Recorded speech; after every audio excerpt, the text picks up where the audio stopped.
Урматтуу мусулман бир тууганым, бүгүн дагы Рамазан сабактарынан пайгамбары саллаллаху алейхи вассалам айткан абдан бир маанилүү хадис жөнүндө сөз кылабыз. Бул хадисте Аллах Таалага жакындаткан жана адамды акыретте куткара турган ибадаттардын, амалдардын пайдасы тууралуу баяндалат. Ар бир жакшы амал акыретте адамга жардамчы болот. Ошондуктан биз кандай гана ибадат болбосун, ага жеңил карабашыбыз керек. Пенде кыяматтын оор абалына кабылган кезде, ага туш болгон кезде ар бир амал өзүнүн куткара турган орду жери болот.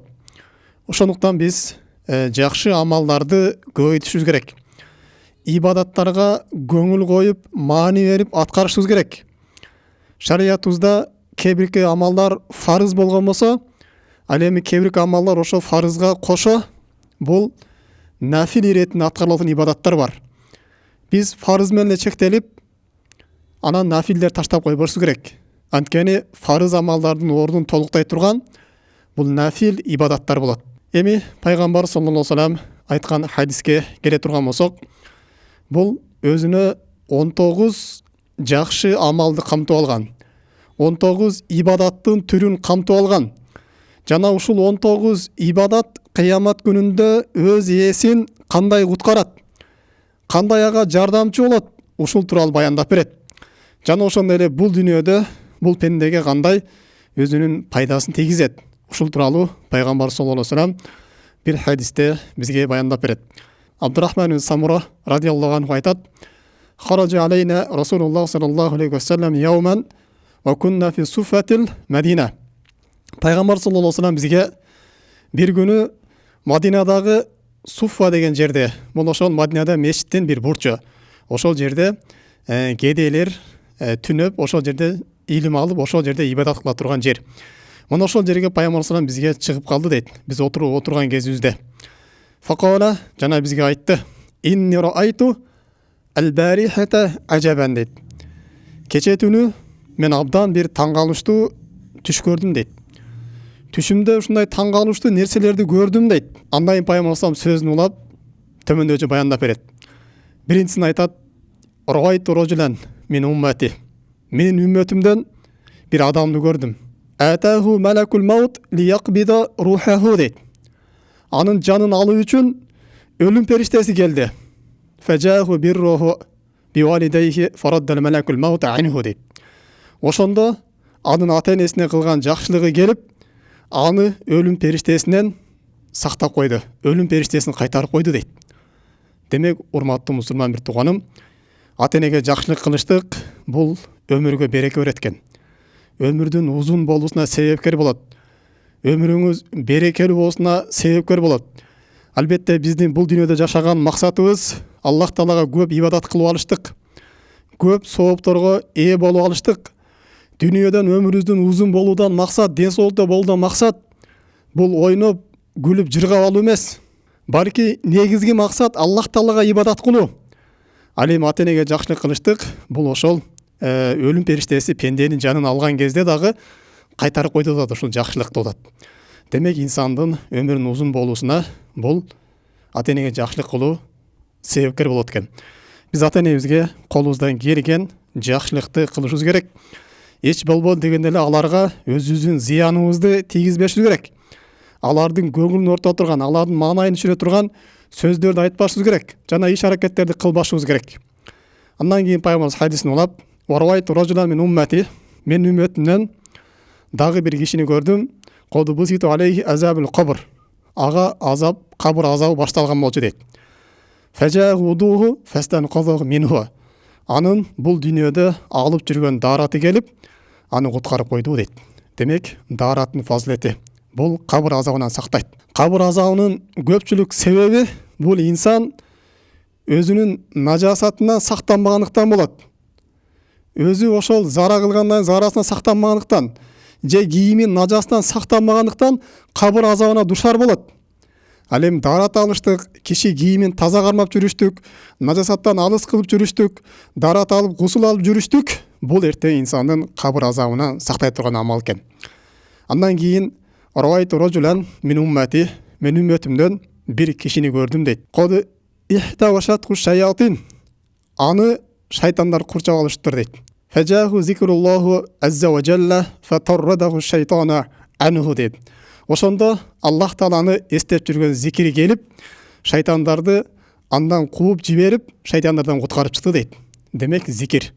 Зикир кылыштык бул инсандын жүрөгүнө тынчтык берет. Шайтандын адаштыруусунан, шайтандын азгыруусунан куткарат. Шайтандын васвасасынан алыс кылат. Шайтанды алсыратат. Ошондуктан биз зикирге бекем болушубуз керек.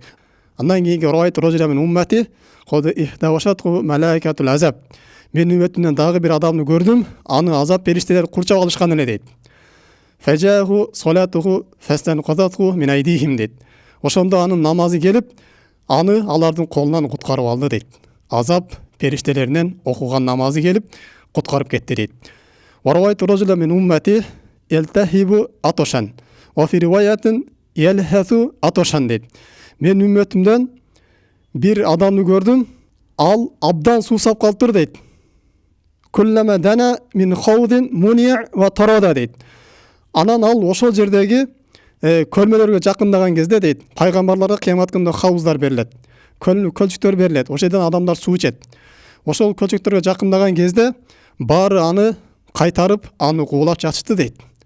Ошол кезде фажаху сияму шахру рамазан фасқаху ва арваху дейт.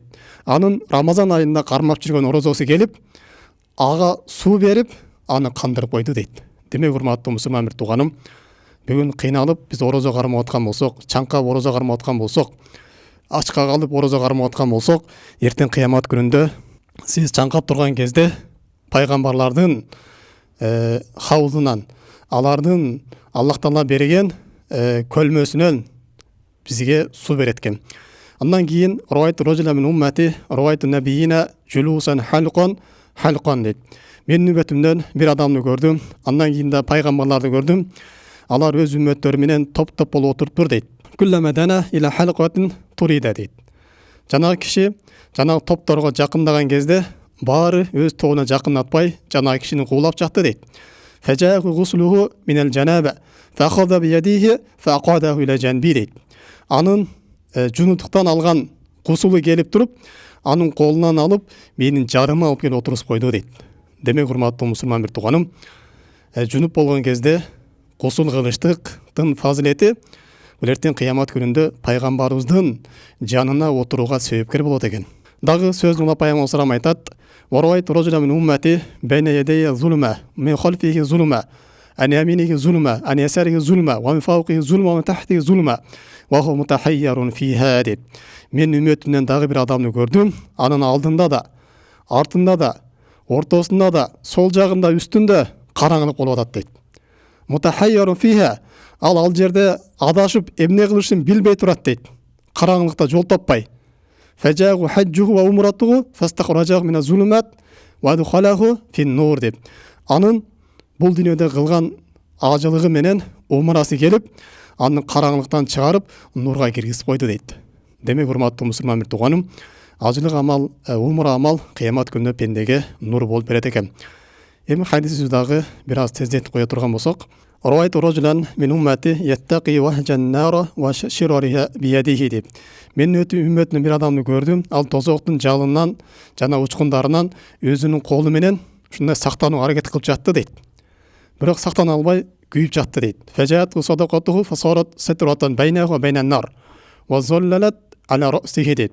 Ошондо анын садакасы келип, аны менен тозоктун ортосуна тосмук болуп, жана башына көлөк ол берди дейт. Демек, садаканын фазилети. Андан кийин дагы варавайту рожуля мин уммати юкаллимул муъминина ва ла юкаллимунаху фажаатху силатуху лирахмихи фақалат я машарал муъминин иннаху кана вусулан лирахмихи факаллимуху факалламаху муъминуна фасафахаху дейт. Мен үммөтүнөн дагы бир адамды көрдүм, ал момундар менен сүйлөшкүсү келсе дагы алар сүйлөшпөй жатышты дейт. Момундарға кайрылып, аларга сүйлөп жатты, бирок алар жооп бербей жатты. Өздөрүнүн тоогуна коркусу келбей жатты дейт. Ошондо анын тоогандык менен кылган байланышы келип, төмөндөчө кайрылды. Эй момундар, Бул тиги дүйнөдө өз тууган уругу менен байланышын бекемдеген адам. Буну менен сүйлөшкүлө деди эле. Ошондо момундар аны менен сүйлөшүп, аны менен кол алып, көрүшүп, кучакташып калды дейт. Андан кийинки дагы Рa'айту раджулан мин уммати кад ихтавашат забанiyatu фажаху амруху بالمعروف ونهي عن المنكر فاستنقذه من أيديهم وادخله في ملائكة الرحمة дейт. Мен үммөтүнөн бир адамды көрдүм дейт. Аны дозоктун забанилери, дозоктун сакчылары, дозоктун периштелери ороп курчап алганын көрдүм дейт. Ошол кезде анын жакшылыкка буйруп, жамандыктан кайтарган амалы келип, алардын колунан куткарып алып чыгып, рахмат периштелеринин колуна киргизип койду дейт. Кийин айтат: "Варайт раджулан мин уммати جاثيا على ركبتيه بينه وبين الله عز وجل حجاب فجاءه حسن خلقه فأخذ بيده أدخله على الله عز وجل". Мен үммөттүн дагы бир адамды көрдүм. Ал тизелеп отуруп, Аллах менен ортосунда перде бар эле дейт. Ошондо анын жакшы мүнөзү, аклагы келип, колунан кармап, Аллахтын алдына киргизип койду дейт. Демек, кыямат күндө жакшы кулук мүнөз бул Аллах Таалага жакын кыла турган аман экен. Андан кийин дагы айтат: "ورأيت من أمة ذهبت صحيفته من قبال شماله فجاءه خوفه من الله عز وجل فأخذ صحيفته فوضعها في يمينه" деп. Мен үммөтүнөн дагы бир адамды көрдүм. Анын амал дептери сол колунан берилмек болду дейт. Ошондо анын Аллахтан коркуусу келип, бул дүйнөдө Аллахты көрбөй туруп, адамдардан жалгыз калган кезде дагы Аллахтан коркуп, анын буйруктарын аткарып, арам иштеринен тыйылып жүргөн жүрөктөгү коркуусу келип, анын ошол амал китебин алып туруп, сол колунан алып, оң колуна берип койду дейт. Демек, урматтуу мусулман бир тууганым, Аллах Тааладан болгон коркунун фазилети ошондой экен. Кыямат күнүндө амал дептерибизди оң колубуздан берилүүсүнө себепкер болот экен. Дагы айтат: "Рa'айт раджулан мин уммати хаффа мизануху фажаху афратуху фатаккалу мизанаху" дейт. Мен үммөтүнөн бир адамдын дейт, таразада амал жеңил болуп калды дейт. Соо амалдары жеңил болуп калды дейт. Ошол кезде анын эрте каза болгон жаш балдары келип, таразасын толтуруп койду дейт. Кимдин бир наристеси балакат жашына жетпей чарчап кала турган болсо, ушул бала эртең кыямат күндө ата-энесине шафаатчы болот. Мунун шафаатчынын бири таразага келген кезде таразадан анын жакшылыктары жеңил чыгып кала турган болсо, таразаны келип толтуруп коет деп мына айтып атат. Дагы айтат: "Орайт раджулан мин уммати қойман ала шафири джаханнам фажаху раджа мин Аллах азза ва джалла фастанқадаху мин залика ва мада" деп. Мен үммөттүн бир адамды көрдүм дейт. Ал тозоктун бойунда туруп калган дейт. Кырында туруп калган, түшөйүн деп. Ошол кезде анын Аллахтан болгон үмүтү келип туруп, аны куткарып алып чыгып койду дейт. Дагы айтат: "Орайт раджулан мин уммати кад хава финнар фажатку думууху аллати бака мин хашиятиллахи азза ва джалла фастанқадатху мин залика". Мен үмүтүнөн дагы бир адамды көрдүм. Ал дозокко түшүп бара жаткан эле дейт. Дозокко кулап бара жаткан эле дейт. Ошол кезде аны Аллахтан коркуп, ыйлаган көз жаштары келип, аны куткарып алып чыгып кетти дейт. Дагы айтат: "Орайт раджулан мин уммати қойма ала сират ярауду кама тарауду сахфату фи рихил асиф". Мен үммөтүнөн бир адамды көрдүм, Сирот көпүрөсүндө туруптур дейт. Ал катуу шамалда титреген жалбырак сыяктуу титиреп калтырап турган кезде фажаху хусну зонни биллахи азза ва джалла фасаканаху раадаху ва мада деп. Арын Аллах Таалага болгон жакшы күмөнү келип туруп, анын титирегенин басаңдатып, аны Сирот көпүрөсүнө өткөрүп койду дейт. Дагы айтат: "Үммөтүнөн бир кишини көрдүм" дейт. Сирот көпүрөсүндөгү кыл көпүрөнү өтүп бара жатып, кээде ага асылып калат эле дейт. Кээде жол менен өтөт эле дейт. Мына ошондой кыйналып жаткан кезинде анын маңа айткан салаваты келип, аны эки бутуна тургузуп, Сирот көпүрөсүнө өткөрүп койду дейт. Демек, пайгамбарыбызга көп салават айтыштык. Бул Сирот көпүрөсүнөн бизге нажат болуп берет экен. Дагы пайгамбарыбыз айтат: "Рa'айт раджулан мин уммати интаха иля абвабил жанна фагулликат абвабуху дунаху" дейт. Мен үммөтүнөн бир кишини көрдүм. Ал бейиштин эшиктерине жеткен кезде, бейиштин эшиктери аны киргизбей жабылып калды дейт.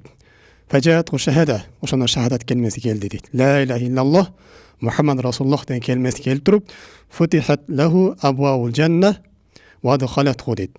Бейиш эшиктерин ачып, аны бейишке киргизип койду дейт. Демек, урматтуу мусулман бир тууганым, ар бир жакшы амалдардын өзүнүн орду болот экен.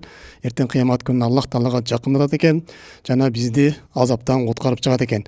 Биз кыпынчалык жакшы иш болгон болсо дагы ага аз санабастан, аны аз көрбөстөн биз аткарып коюшубуз керек. Эртең кыямат күнүнүн ушундай оор түйшүктүү абалдарында бизге жардамчы болуп келет. سبحانك اللهم بحمدك أشهد أن لا إله إلا أنت أستغفرك وأتوب إليك. السلام عليكم ورحمة الله وبركاته.